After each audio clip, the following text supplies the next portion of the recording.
The 2020 NBA draft was a very special, unique situation that probably, well hopefully, won't be replicated in our lifetime again. For the first time since the tournament was founded in 1939, the NCAA canceled March Madness due to the COVID-19 pandemic. Number 3 in the country, and I felt like we was gonna make a deep run and win the national championship. COVID-19 really came over and kind of gave us a big slap in the face. The SEC, the Big Ten, and the AAC have all announced that their conference tournaments have been canceled. That the Big 12 tournament would be canceled. The men's and women's tournaments, along with all winter sports, have been canceled. This created an air of mystery and uncertainty among the top college players, not knowing when they'll get drafted or if a draft would even happen. But it created an even bigger conundrum within the ranks of NBA scouting. Every year, the NCAA tournament and various smaller tournaments have a massive impact on every prospect's draft stock. Some players who have a phenomenal run in the tournament can see their draft positions skyrocket up the boards. A great example of this from the 2024 class is Donovan Clingan. Another great example back then was Justice Winslow, who went from being projected outside of the lottery to a top 10 pick because of his exceptional run in the tournament. But what would happen when the college season prematurely ends? What would happen if there was no tournament or any other public events for the next 8 months until the draft? The result is the 2020 draft class.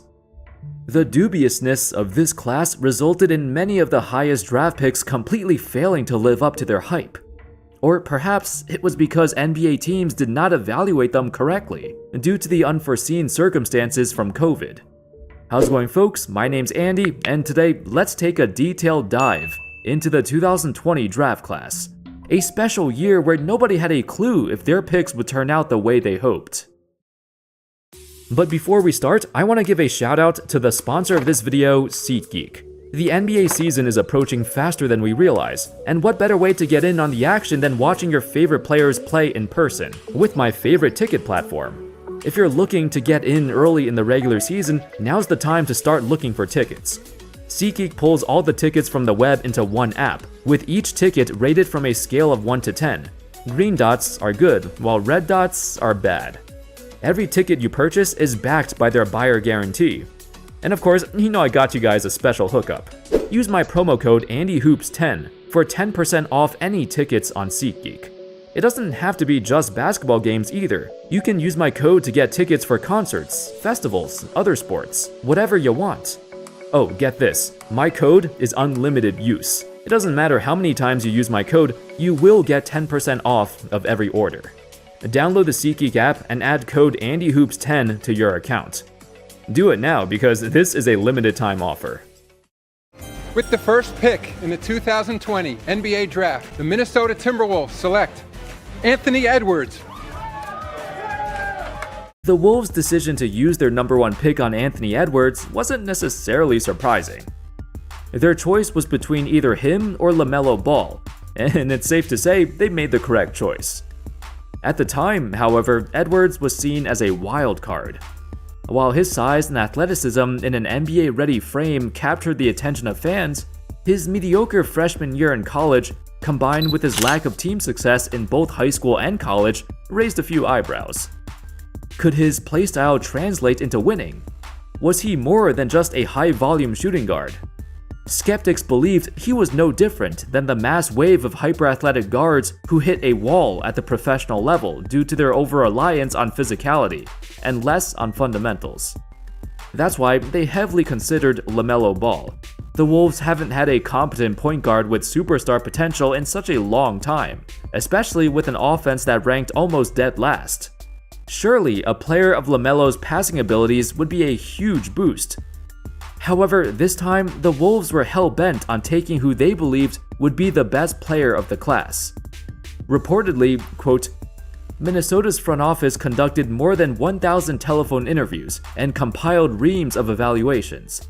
At the end of the process, the Timberwolves came away from a wide pool of prospects convinced that Edwards was the best player for them.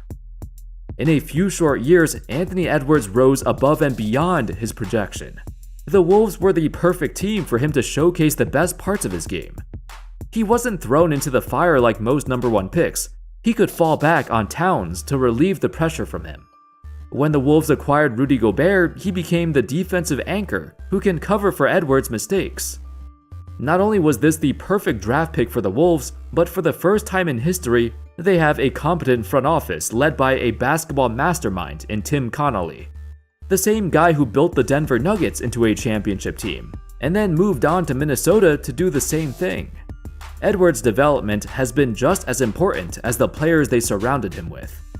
The team allowed him to improve at his own pace, eventually becoming one of the league's most deadly two-way athletes. Blocked! Edwards getting up, and good night! The #2 pick of the draft, however, did not see the same fortunes. On paper, being drafted to an organization with recent championship dominance is a great thing. It means Wiseman doesn't have any pressure to carry the team. He doesn't have the burden of messing up and getting all the blame. Heck, for a long time, ESPN and Rivals.com ranked him as the #1 best prospect coming into the draft. But that was solely based on his high school projection. Wiseman only played in 3 college games before he was ruled ineligible to play because Memphis alumnus Penny Hardaway gave Wiseman's family money to help them move into a new place. This was not allowed. So even before tournament season got cancelled from COVID, Wiseman barely made a mark in college. We've rarely seen him go head-to-head against college-level competition. Despite his perceived potential, Wiseman has such a small resume to back it up. After 2 unremarkable years in Golden State, people blamed it on the team for botching his career, as opposed to Wiseman himself. But soon after, it became quite obvious that Wiseman just didn't have it. He wasn't that guy. He was the most unproven elite prospect in a long time, too. With him basically disappearing for an entire year before the draft, his draft evaluation was just completely off. He failed to reach even his worst projections. The funny part is, according to Tim Bontemps of ESPN, quote, "There was talk at the time about them considering Tyrese Halliburton with this pick." Now, imagine if the Warriors got Halliburton. He'd fit in perfectly in Steve Kerr's offense. He was originally considered a top 5 pick, but got drafted at number 12. We'll talk about why later. At the 3rd pick, the Charlotte Hornets drafted who they believed was the best point guard of the class, Lamelo Ball. For a while, he was on his way to becoming something more. He was Rookie of the Year and became an All-Star in just his 2nd season. Sadly, just like his brother Lonzo, Lamelo also shared his crippling leg problems, though there is hope he'll get back on track and elevate his game even further. It's been a rough roller coaster of a ride for the best player in the Ball family. The uncertainty of Lamelo stems from his decision to forego college and immediately play professionally in Australia.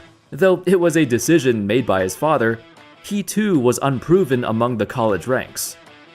Either way, his talent and skills in the NBA are there. Hopefully, his health will be too. Now we get to picks 4 through 7, a consecutive string of arguably the most forgettable lottery picks of the decade. Patrick Williams, Isaac Okoro, Onyeka Okongwu, and Killian Hayes. Among these 4 players, the worst of them by far is Killian Hayes. I mean, he fell out of the NBA in just 3.5 years. On February 8, 2024, the Detroit Pistons finally got tired of Hayes and his absurdly horrendous play, so they let him go through waivers.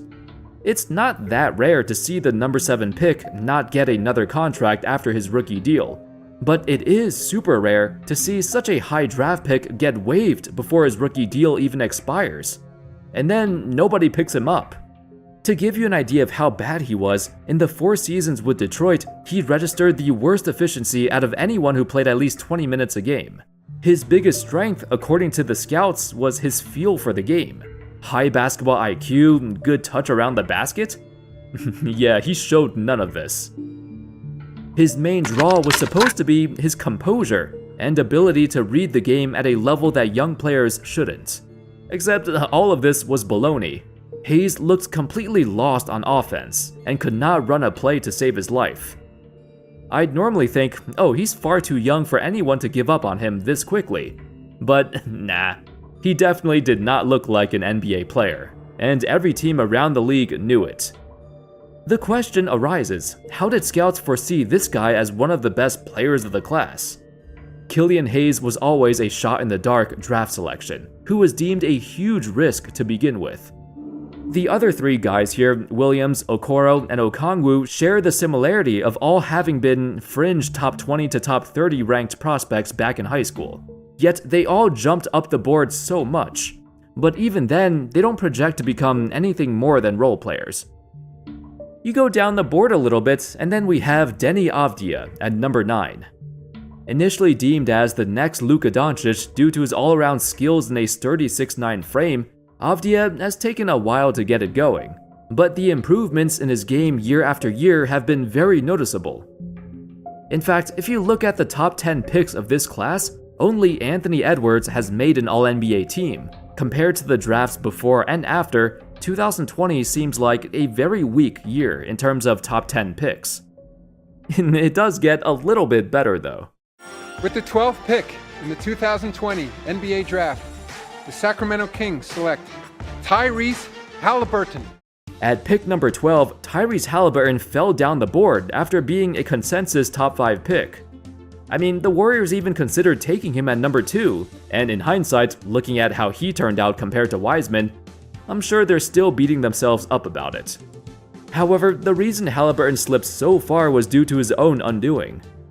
Apparently, he really wanted to go to Sacramento.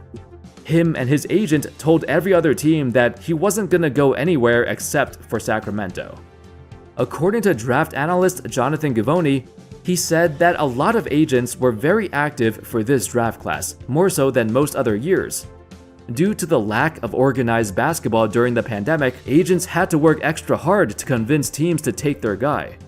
And they were, quote, very selective with who got medicals, and they were openly telling teams, don't take my guy.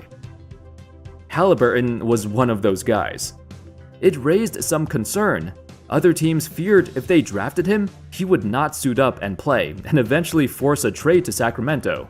Halliburton clearly had the talent of a top 5 prospect, but teams were scared that he might pull a Steve Francis, and straight up refuse to play for the team that drafted him. This type of strong-arming by the agents really did not sit well with the league, but at the end of the day, Halliburton got his wish. I mean, how often do you see a player so badly yearning to play in Sacramento? He gave all he had for the city. It's too bad they didn't feel the same way, and traded him away so quickly. The next great player from this class came all the way down at number 21, a late first-round pick, Tyrese Maxi. This was a decision made solely by Daryl Morey, who became president of the Sixers just 2 weeks before the draft. Yet again, the genius of Morey comes out on top. Maxi quickly became the biggest steal of the draft, and when the Sixers moved on from Ben Simmons, it was Maxi who seamlessly slotted in as the starting point guard. In fact, Rivals.com ranked Maxi as a top 10 prospect before college. And out of all players in this class, I'd say his value got impacted severely by the pandemic. As a freshman at Kentucky, he got better and better as the season progressed, and they were about to enter the 2020 SEC tournament as the number 1 seed. But it got cancelled. And Maxi never got the chance to shine in the SEC tournament, where Kentucky was expected to dominate. If it never got cancelled and Maxi had a strong showing in the tournament, there's no doubt his draft stock would have been much higher. It's hard to evaluate these guys when we don't know how they handle the spotlight, and when they don't play basketball for so long. If you want to find the last player of this class with all-star potential, you'd have to look down even further at the last pick of the first round. Desmond Bane, a 4-year graduating senior who nobody paid attention to. Bane has the best underdog story in this class. From being unranked at a high school, to a cornerstone of a rebuilding franchise, to one of the best 3-point shooters the league has ever seen. While his upside was deemed as low due to his age and physical limitations, he does have a negative wingspan, one of only a handful of players whose wingspan is shorter than their height. Still, he's made the most of what he's capable of. Bane for three! It's still a mystery how this class will be perceived down the road. It's a rare case of a draft class that doesn't have a single big man with star potential. Actually, there's hardly any decent bigs who contribute to anything at all. Thus far, all the stars have been guards. Heck, even the non-stars are still productive perimeter players. The lopsided talent of each position, the uncertainty created by the pandemic canceling tournaments, all of this bred a unique draft class where the entire lottery could have been arranged in any particular order. In the future, we might look back at this class and see it as one of the weakest in history, with a handful of busts near the top and not many impactful role players. Nonetheless, there's still plenty of time to change that. Thank you all so much for watching. Let me know your thoughts on the 2020 draft class. Besides the current stars, who else from this class do you think can reach the next level? Who can make the jump from role player to bona fide star? Let me know your thoughts in the comments. Once again, I hope y'all enjoyed the video, and as always, I'll see you next time. Peace.